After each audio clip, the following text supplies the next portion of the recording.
loves, and welcome back to my channel. Today I have kind of a special video planned. We're going to talk about boot camp. Yay. Boot camp is probably one of the hardest times for a military spouse. Even though a lot of people will be like, well, it's the shortest time that he's gone or any of that stuff. But what people don't realize is that your spouse is not going to be able to call you unless they earn that right. For me, it might be a little bit different. My spouse is a Marine. They weren't allowed to have their phones. They weren't even allowed to take their phones with them. And so in order to get a phone call, they had to earn it. That's like being first in swim week and coming out first in some of their challenges and stuff that they have and go through. You can earn phone calls. And so my first tip for a military spouse is, while your spouse is in boot camp, answer any random phone call that you might get. There were so many times that I'd get a random phone call and I'd be like, who is that? Or I wouldn't answer it. I was at work and it was William calling from boot camp. That, of course, made me a little sad because I missed his phone call. Hadn't spoke to him within 3 months. Yeah, it was a little rough. So answer any phone call that you get. Random phone numbers. If it's a telemarketer, you can just hang up, but answer any phone calls. They also will not always be able to leave voicemails, and if you try to call the number back, it'll say the line is busy.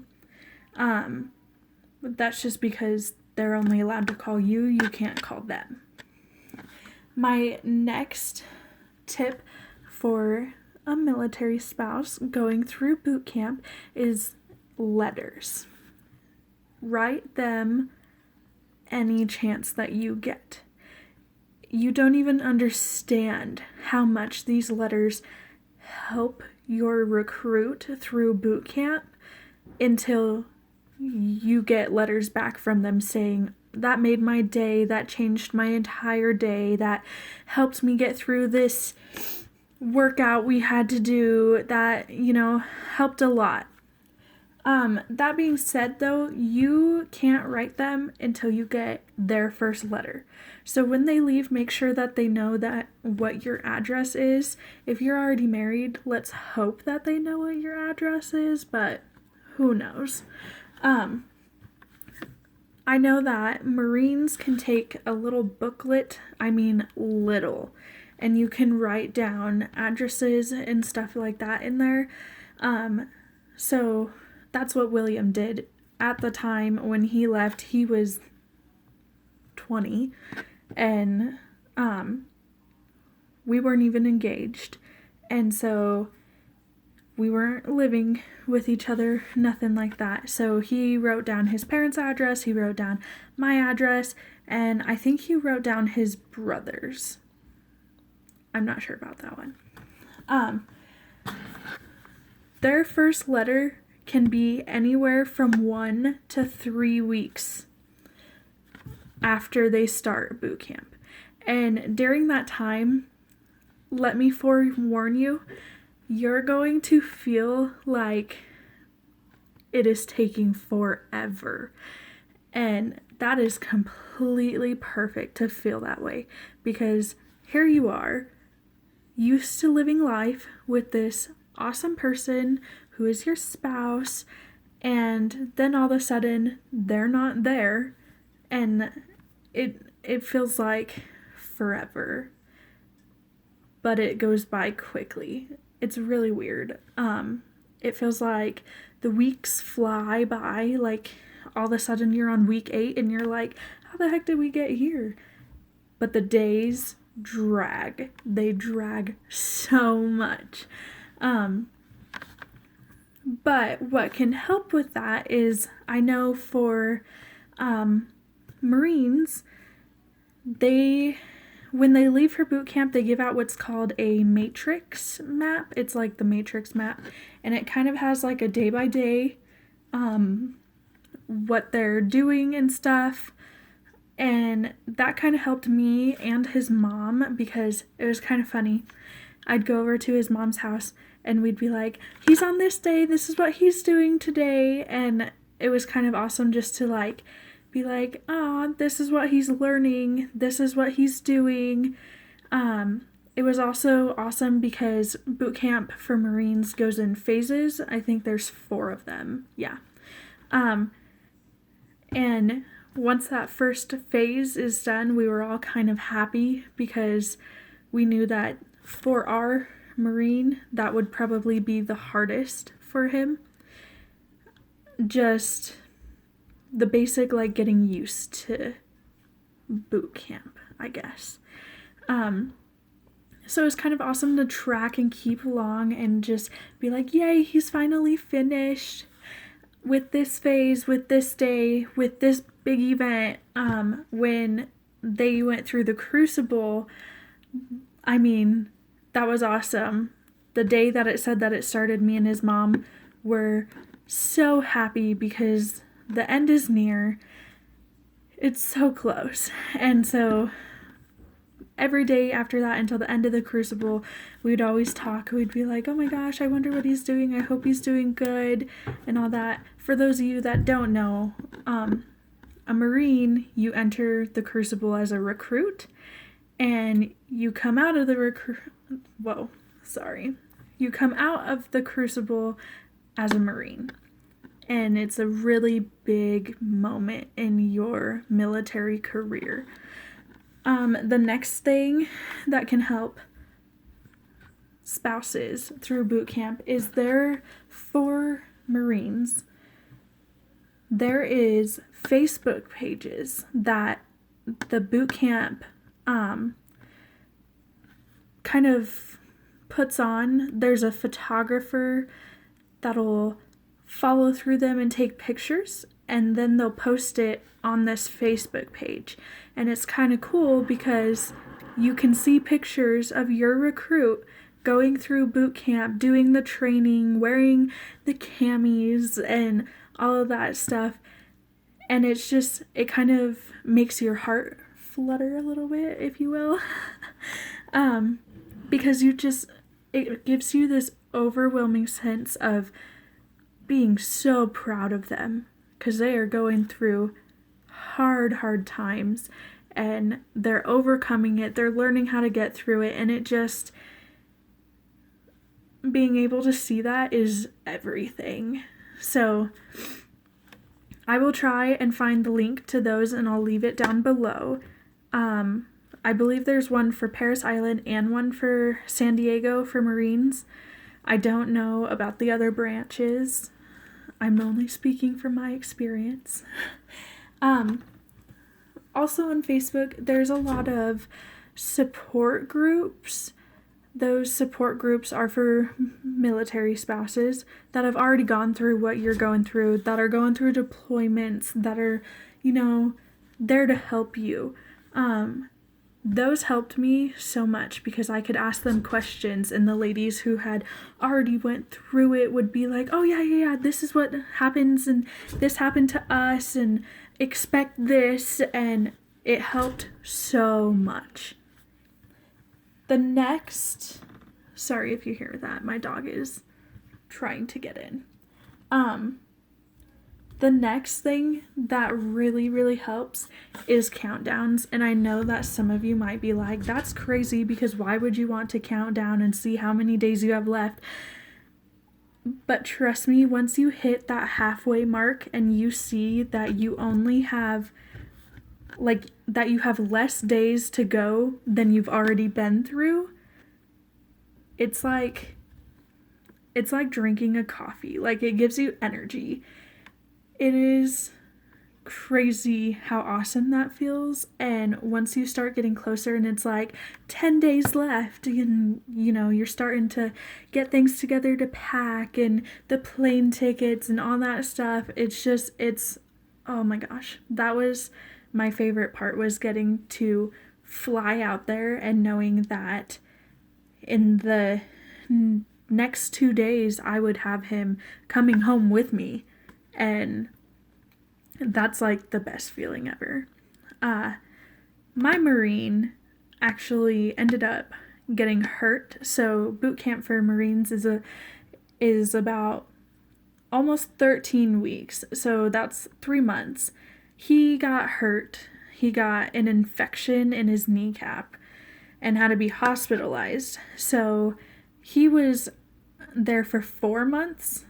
So that was difficult because when you know that they're hurt and they're writing you these letters and all that stuff, but you can't call them and check on them and make sure that they're okay, that was the hardest part of all of our boot camp stuff. Like, that was the hardest part because all you want to do is just be like, are you okay? What can I do? Let me help you. And you can't. And it's hard to write that in letters. I'm going to do a whole separate video for letters because there's a lot to it. Keep yourself busy. This is the biggest piece of advice that I can give to military spouses. And I mean, even when they're deployed, keeping yourself busy is key, because when you are sitting down and you're moping and you're just watching TV and stuff like that, it is so easy to get depressed. And trust me, if your recruit hasn't left yet and you're like, oh no, I'll be fine, trust me, that's what I said too. And I think I kind of like bundled up into a ball, and I mean, I binge watched so many shows, it wasn't even funny. But then it got to a point where that's all I did was watch TV, and I'm like, this is not good for me. So keeping yourself busy will help keep your mind off of it. It'll help get you up, get you being active. It'll help you not be depressed. And it makes you feel so good when you're accomplishing things while they're not here. Like, personal growth while they are gone is insane. It's so crazy. And not only that, like, this is going to sound so crazy, but the two of you will actually grow closer. And it's kind of weird how that works because you're not talking and you're maybe getting one letter a week at times because they're so busy, but you're growing closer every day, and that just makes it's so much sweeter when you finally get to hug and kiss that person. It's awesome. My last piece of advice for new military spouses going through boot camp is find new hobbies. Singing, yoga, drawing, coloring, something that gets you doing something else, that gets your mind off of him not being there. Him or her not being there, sorry. For me, I did a couple of things. I definitely got a lot more into singing than I was before. And that just helped because music is such a way to like put your emotions out there, and that helped me. I also got a new job. So I worked at Bath and Body Works while he was gone, which that kept me busy because if you could only imagine, there are so many things to smell in there. And I kind of had a heyday because I love Bath and Body Works, and I was able to like buy a bunch of things at an employee discount. And so trust me, I have quite the stash of Bath and Body Works stuff. Those are some things. That one's not really a hobby, but it's something new. And then other one is not really a hobby either. I really, really wanted to focus on my relationship with God. I thought that this was as best of a time as ever because I just had to focus on me. And so Chris's grandma, oh, she's so sweet. She kind of helped me navigate that. And it was awesome because not only was I growing closer to God and going to church more, I mean, I never really was one to go to church, like, ever. And now I try to go every Sunday, except with this quarantine thing, church from the couch. It's great. Praying, reading the Bible, I mean, it really just, it helped so much. It gave me so much strength to get through that hard time. And not only did that happen, but me and Chris's grandma were able to bond, and it was awesome. We would go to church and then we'd get lunch afterwards, and it was just me and her, and we'd talk, and it was so, so sweet. That was like precious time spent, and I loved it. Yeah, those are pretty much the biggest tips that I can give new military spouses who are going through boot camp. For advice, definitely keep yourself busy. Find a new hobby. Find something new to do, to focus on. Focus on like learning something different, because that keeps your mind off of everything that's going on so much. Oh, I almost forgot. This sounds so cheesy, but I bet you when I say this, a lot of you will be like, oh my gosh, yes, songs. So, like, you'll be riding in the car, and I listen to country music. Don't judge me too hard. But, like, songs will come on that you'll just relate to so much in that time, and it just kind of makes you, like, turn into a big ball of emotions. And I mean, there was a couple of songs I couldn't listen to while he was at boot camp because it just made me think of him a lot. And I know that I'm not the only one, because people on the support groups talk about it all the time. Like, you can't listen to certain songs because they just make you cry. And that is perfectly normal. Don't feel like you're being too sensitive or something. That was something I struggled with, was feeling like I was too sensitive. But no, that is so not the truth. This is a hard time. So I hope you enjoyed today's video. Please like and subscribe. Next week's video, I'm pretty sure we're going to do the letters in boot camp, so stay tuned. Thanks and goodbye.